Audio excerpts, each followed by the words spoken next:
everyone, it's Shamila Ramjawan from Johannesburg, South Africa. It's the Red Corner Show's first birthday as well as Women's Month in South Africa. I'm celebrating this Women's Month with 31 inspirational women from across the globe. Today, my guest on the show is international best-selling author, award-winning business mindset and transformational coach, and thought leader, Clarisa Romero from New Jersey, USA. Clarisa helps women thrive in their entrepreneurship. She is helping women overcome the limits that come with starting a business, allowing them to grow into fearless leaders they were born to be. She's an award-winning international business mindset and transformational coach, certified in mindfulness and conscious business. She is an international best-selling author of The Fearless Entrepreneur, Break Through the Corporate Mindset, and Start Your Dream Business. Creator of the Mindful Planner, Hack Your Day for Productivity, and associate producer of the Mindfulness Movement film. She has been featured in Spanish and English language media outlets, including being on the cover of Biz, Republic magazine. Hello, Clarisa, how are you? Thank you so much for having me, Shamila. Super excited to be on the Red Corner Show.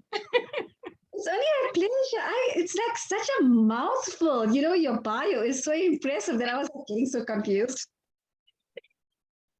Oh, I know. And the amazing thing is that most of those things have been accomplished in the last year. Wow, that is very impressive. So let's start the conversation. Please tell me a little bit about yourself. Who is Clarisa? Absolutely. Well, I used to be, I will keep it in the professional. I live in the US, in the state of New Jersey, but I'm from a small island in the Caribbean called Puerto Rico. So that's where I am originally from. And I was for many years in the government, actually, in the government sector here in the state of New Jersey. I had worked for a couple of administrations. And it's interesting because people always just associated me with politics back then. But really, my passion was not politics. Through those circumstances and circles in life, ended up in government. But my passion was always mental health. I actually wanted to be a psychologist. That's what I had gone to school for. So that's me, someone that's passionate about mental health and the power of our brain at one point in the political sector. Wow. Okay, that's interesting. Yes. And actually that will, connect to the book right behind me, because a lot of my colleagues and good friends, after so many years of being in that industry, a lot of my colleagues are actually still in that sector. And I would say that roughly probably like 10 years ago, over a decade ago, I went through what I now most recently understand was a dark night of the soul. I didn't even know what a dark night of the soul was, but that's totally what I experienced in 9 months. After being so successful in government, each time getting appointed to like bigger and better opportunities and positions within government, in people's perception, having like oh, you have such a perfect life, people would say to me, like the picket fence and the home and the marriage and everything seems so perfect. And lo and behold, life is life, right? And from that type of life, all of a sudden in 9 months, I lost everything. Oh no! I lost my job, because at the time, the governor that I was working for at that moment was going through re-election, and my father got diagnosed with cancer, and I was so immersed in his caretaking that I couldn't really think about the campaign and what was happening with the campaign. So needless to say, in 9 months, I lost my job because he lost. And so of course we anyone that's appointed, that you're there at the discretion of the governor, you leave obviously with the administration. So I lost my job, I lost my house, I got divorced, lost my marriage, and my father passed. Oh I my ended up with in goodness. garbage bags. I remember like all my items were in garbage bags, sleeping in my mom's couch. And I was like that for years because, unfortunately, no, I now understand that a dark night of the soul it's really interesting. When you go through a dark night of the soul, I think we all need to go through a dark night of the soul because you really evolve. You become something new. And that's what happened to me. Up to that point, my identity was associated with, oh, you're a government official, you're a wife, you're this, you're that. But who was I really? And Yes. that has been my journey since, because I lost my identity. I did not know anymore, like, who the heck am I? When you're in that dark hole where Mm. everything, like the rug has been pulled from underneath you, and you're like, oh my goodness, like, who am I? Like, what's my next move? And obviously I was so depressed. I really, really hit rock bottom to the point of being very suicidal. And I just couldn't dig myself out of that hole. So I was there for quite many years. I developed a phobia of going back to work, of going out into public, of networking. I didn't want to be associated with anything that had to do with public speaking. And so I was like that for quite some time. And after like close to 3 years, my mom was like, and some of my close friends, they were like, you really need to get your life together. This cannot continue. Yes. You really have to get a grip here. And so I started this journey of, oh my goodness, how am I going to get back on my feet? And that was the beginning of the transformation of really finding, I write in my book, and the reason why it's called The Fearless Entrepreneur, because I had to lose myself to Mhm. find myself. I had to lose that identity of who I thought I was to really uncover my life mission. And today, so fast forwarding to now, I have to say that I'm probably like one of the few people that can say in the planet that I have found my life mission. I have found my passion. I have found my spark. But that has been a journey. It's been a journey. And the Fearless Entrepreneur really got written after many years of people saying, how the heck did you go from having everything that you had, losing it all? We couldn't even find you. We couldn't really get you to go anywhere, do anything.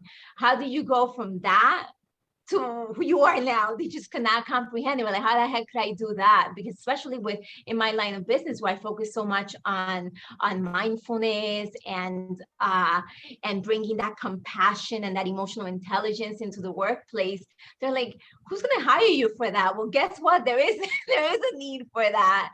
And even though a lot of people said, oh, because in between when I finally got on my feet, I ended up in a lobbying firm. And so lobbying firm, people will say to me, oh, that's logical. You were in government. You're in a lobbying firm. Oh my goodness. That's like that was my first job after, everything that happened to me. I would say within a month, I hated that job with a passion.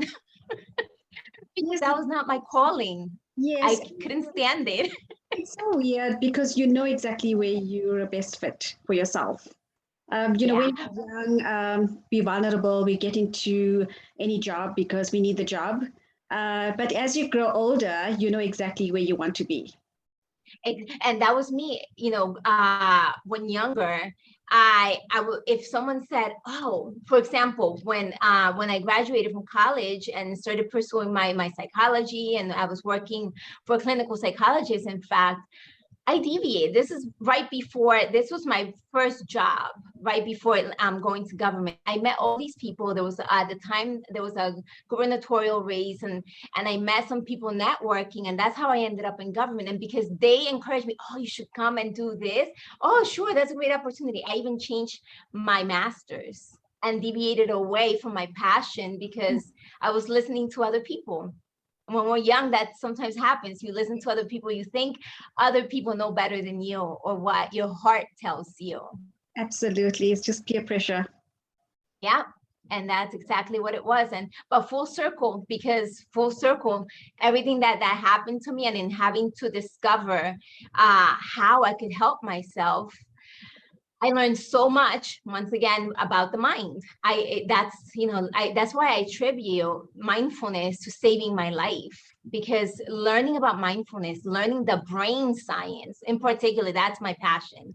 The brain science behind mindfulness. When I started learning the brain science behind mindfulness, and I started realizing, wait a minute, yes, I am in a rut, but I'm keeping myself in a rut. And what happened to me molded my brain in a way that I was afraid of everything. And therefore, I wasn't taking risks. I didn't want to start a business. I didn't want to do public speaking. I didn't definitely not want to be invited by the Red Corner Show for an interview. I wanted to hide behind someone and let them, be the person showing the face. So, but here I am. Yeah. I'm so glad, and I'm so glad that you actually can sit down now and talk about what you've been through. So you've been up there, then you were rock bottom, and now you're up again. And these are the stories that we need to share on the Red Corner Show, because there's millions of people out there that would most probably are in the same position right now, or have been there, or might end up there. And with your advice and just inspiration, it will get them going. So when you were down there at rock bottom, that is what I'm most interested in. How did you feel at that time? Did you feel like you were useless, worthless, because you had nothing? How did you suddenly one day just spring up and say, I'm going to change. I'm a new person. I want to find myself, like you said. How did you do Right. Well, it took a long time to get there, because I would say so many nasty things to myself. You're such a loser. How can you not have seen the divorce coming? How could, how can you, I just thought that I was just a loser. I thought of myself as a loser. And there were times that I would say, oh, okay, I think that what kept me alive was that I love my mom so much, my sister, but I honestly did not want to live. And I would spend sometimes many hours thinking, well, maybe I could do this to take my life. Maybe I could, thinking literally of ways to end my life and praying for that to happen. So I share that because it's interesting when you start quieting the mind. Sometimes in my solitude, there's always that voice, and that's why I spend so much time nowadays into tapping into everyone has a life purpose, and that life purpose is divine, and there's a divine connection, whether someone believes in God or not. When those moments teach you that is real, and that's really how it all started. I started when I would quiet my mind, and at the time, meditation, not specifically mindfulness, but meditation was beginning to pick up a little bit. Some people will talk about it, and something in my head, a voice kept saying, you need to meditate, you need to meditate, you need to meditate. But it still took me like another year to do it. But when I finally started meditating, it changed my life, because I started tuning in, and it's interesting. It's like downloads. The moment that you start tuning in, the answers were not in someone telling me should be your next move, or this is what you should do, or mom thinks this, or this friend thinks that. When I stopped paying attention to that and belittling myself and just tune in and listen, it's interesting. It sounds woo-woo, but this is why sometimes, like, everything that I incorporate the woo-woo into everything that I do, rather, because it's real. And that intuition, that inner knowing, that divine connection starts guiding you. And my life has never been the same after that. It's been divinely guided. The right people, the right circumstances, the right book, the right course, the right mentor. Everything started divinely guiding me in the path that was meant for me. And that's how all of this has happened. The deeper that I delve into that inner knowing, to that inner compass, to that messaging and connecting, that's when everything radically took off from in every aspect of business and personal. That is so helpful. And I'm sure a lot of people are going to grasp that, because, it's all about the mind, and it's changing mindsets. once you put your mind, onto something, then it automatically, everything starts falling into place. It's like exercising, for example. It's when you procrastinate before getting into it. When you're really into it and you suddenly stop, you actually feel that you lost out on something or you're incomplete because you need to really get exercising again. So I love what you're saying, and I love that you're sharing this journey with us. In fact, now that you said about the exercise, mindfulness, and why I'm such a proponent of it, it's brain fitness. It's the brain fitness, because we don't realize that everyone interprets things differently, right? So what may be traumatic for me, maybe it's not traumatic for you, but we all experience some kind of trauma. It's part of the human experience. It's just not the same for everyone.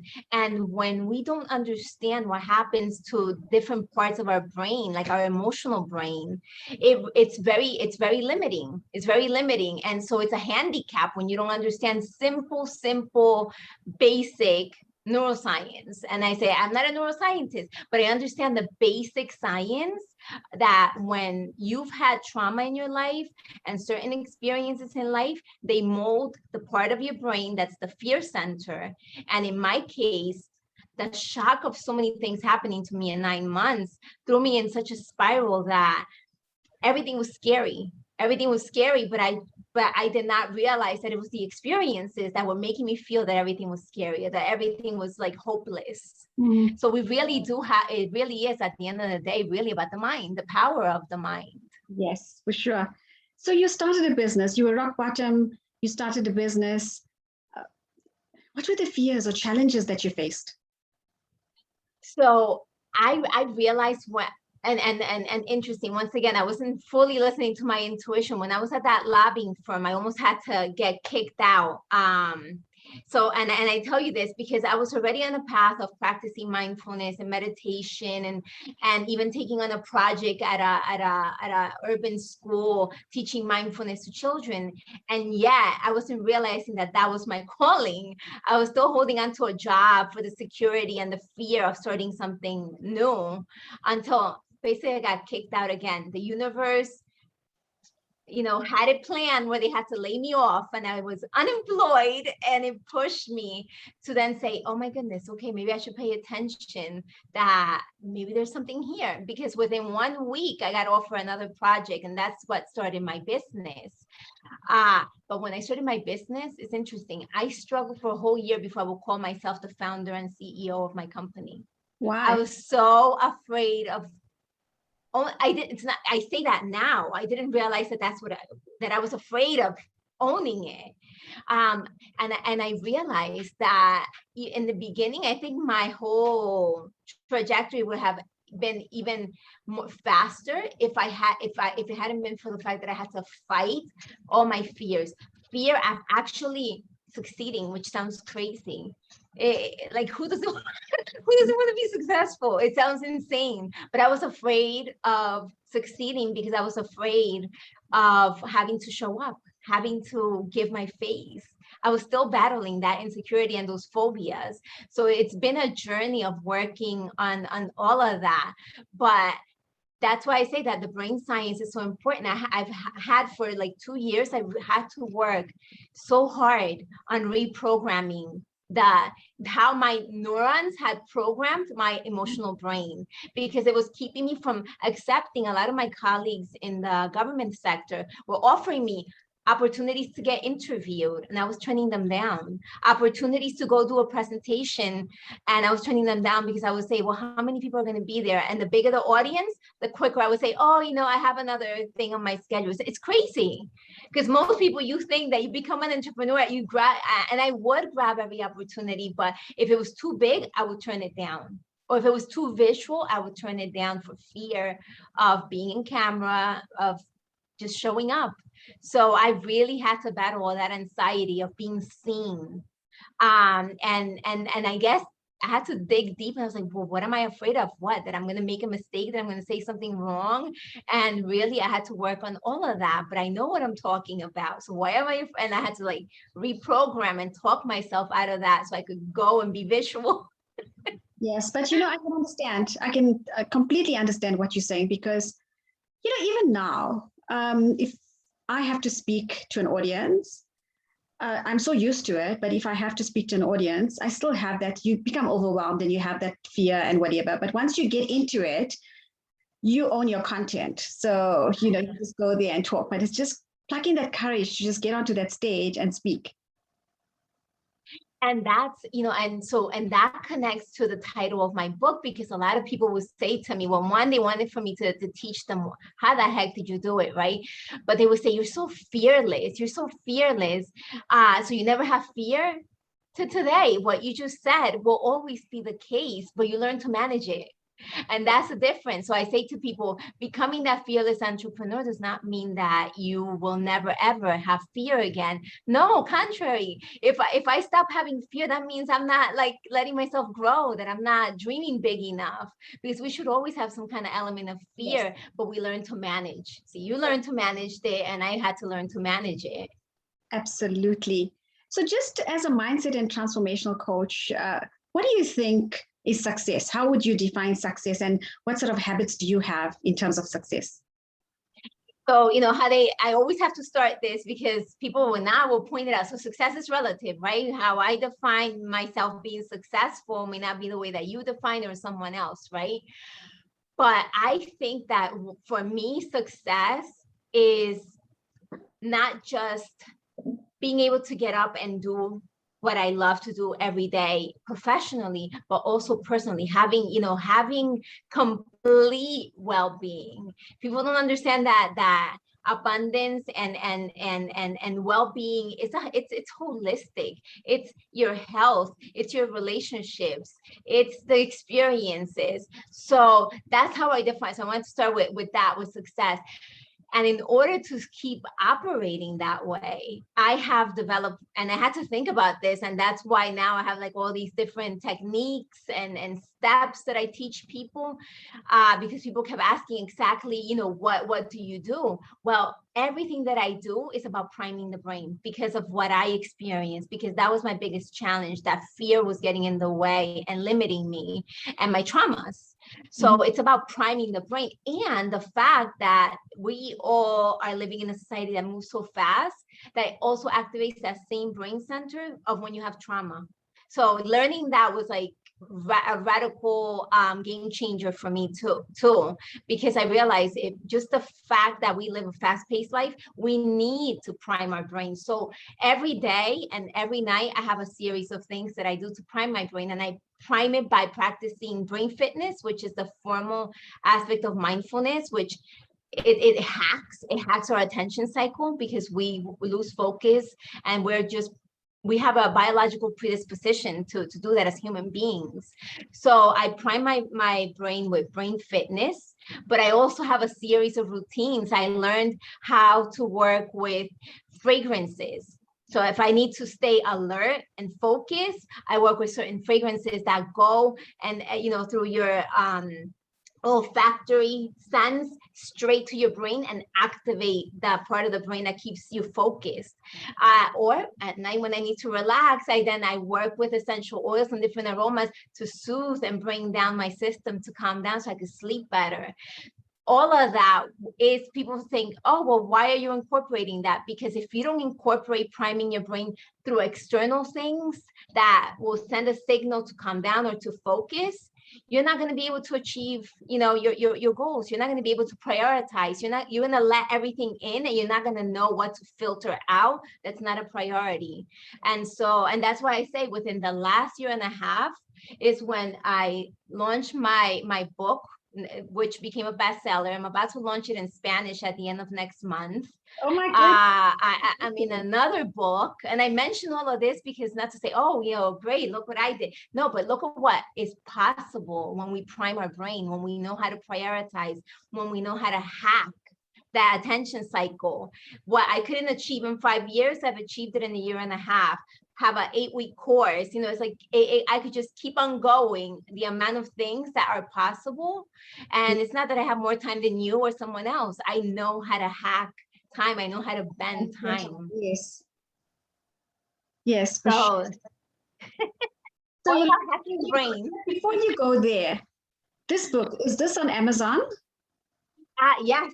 Yes, the Fearless Entrepreneur, Break Out of the Corporate Mindset and Start Your Dream Business is on Amazon. And if people just go to my mindfulconsultants.com, Mindful Consultants is my company. All my things could be found there. You can also download the e-copy of the book if you go to my website. Awesome. And your book, is that in Kindle as well? It's in Kindle. And I'm also already working on getting it in audio as well. So okay, so I'm going to get the Kindle version after the show. Excellent. You'll have to let me know what you think. Definitely will. I love the Kindle version because I read on my iPad. So that's my relaxing time. That's my me time. And that me time is so important. Self-care, what you just said, I have to slip that in there because sometimes, especially if you're an entrepreneur, we think sometimes work, but you can't be productive and you can't be a high performer if you're not doing self-care. So me time, that's another thing that I had to learn that gets scheduled, me time. Yes. Do you find that you're quite busy now, especially with COVID-19, the way it's affected people and just mentally challenged and, people want to now seek help? Do you find that you get a lot of people contacting you? Absolutely. I have to say, ever since COVID hit, I have been busier than ever.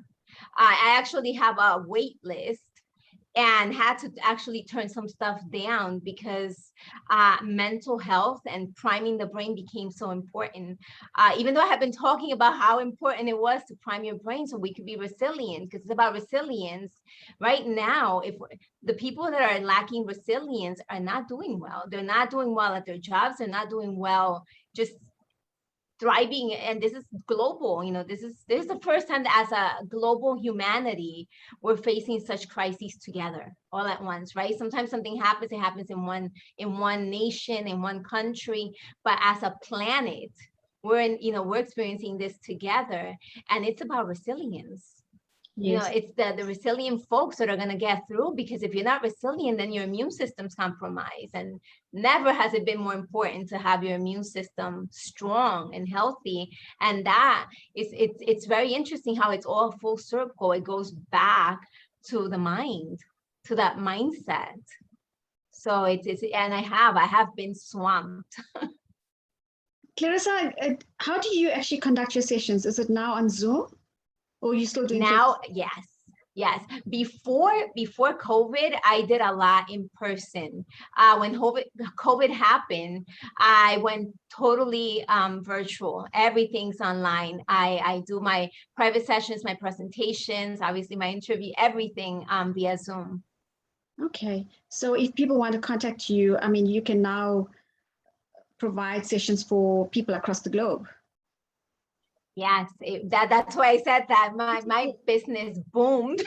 Yes. It's one bad thing brought something good.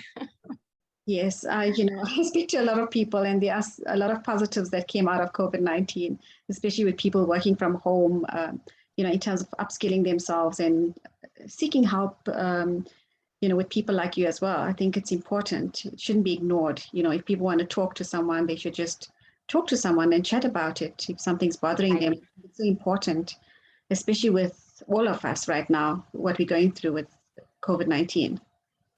Exactly. I did actually, now that you said that, because especially when I should say there are some countries right now on lockdown again, right? But when we went through that whole lockdown that everyone was locked down, I did a lot of brain fitness sessions for one of the largest health insurance companies here in our state of New Jersey. And people would just be on a wait list to get into that, because we need that human connection. Yes, it's great, but we need that, even at least if it's virtual, but we need that human connection. Yes. So there's always someone that you can communicate with, and I'm a testament that when things are not good, you have to talk about it. You have to seek help, and there is help, and things could be so different. But sometimes things could be staring you in your face and you don't see it because how our brain gets overwhelmed. And then we shut down and think there's no solutions, even though the solution could be right there. Absolutely. And it's so amazing how we can just learn from each other. Yes, yes, yes. And we're designed, right? It's by design. We learn from everyone, anyone and everyone. You can learn something. So it's Women's Month in South Africa. What would be your best message of inspiration and hope to women across the globe, not just in South Africa? Absolutely. Well, one of the key messages that has become so important for me to get there to women, and especially, Women's Month, and this message has to do with women empowerment.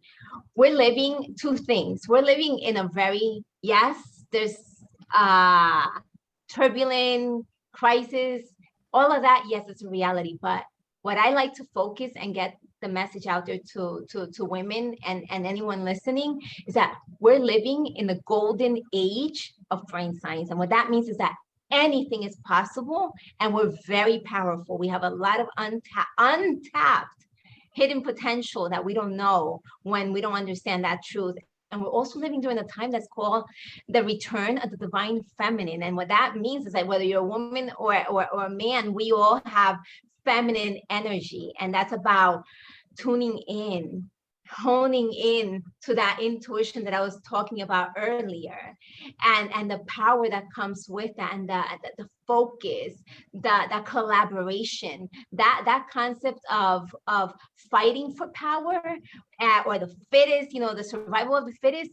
That's outdated. It's about collaboration and empowerment from within. So remember, golden age of brain science is the era that we're living in, and it's the return of the divine feminine energy. So embrace that, tune in, because empowerment and women empowerment is about finding and sourcing it from within you. And then you don't need to ask anyone to give it to you. You have access to it. That's my message. Wow. Just inspiration from Clarisa Romero from New Jersey, USA.